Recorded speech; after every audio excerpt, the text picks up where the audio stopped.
La Polizia di Stato chiude il cerchio su una banda transnazionale specializzata in spaccate, 6 arresti e colpi per centinaia di migliaia di euro tra Veneto e Toscana. La squadra mobile di Padova ha eseguito 6 ordinanze di custodia cautelare in carcere su disposizione del GIP richiesta dalla Procura nei confronti di cittadini rumeni tra i 28 e i 45 anni, ritenuti parte di una cellula criminale attiva tra Italia e Romania, con refurtiva destinata al mercato illegale dell'area balcanica.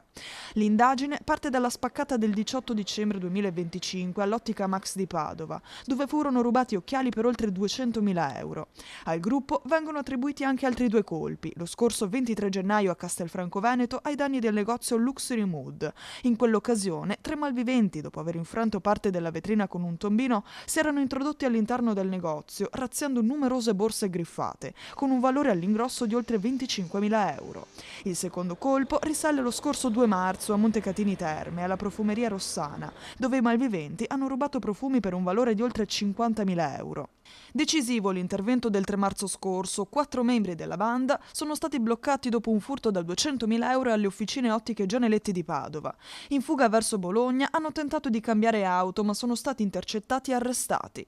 Una quinta componente, una donna rumena, era stata rintracciata e arrestata a Roma, mentre nelle scorse ore è stato individuato anche l'ultimo ricercato, un 40enne rumeno fermato a Firenze e condotto in carcere, completando così l'esecuzione di tutte le misure cautelari. Le indagini hanno ricostruito l'operatività del gruppo che utilizzava un'auto con targa francese per spostamenti frequenti oltre confine e che colpiva con la tecnica del tombino sfondando le vetrine in pochi minuti.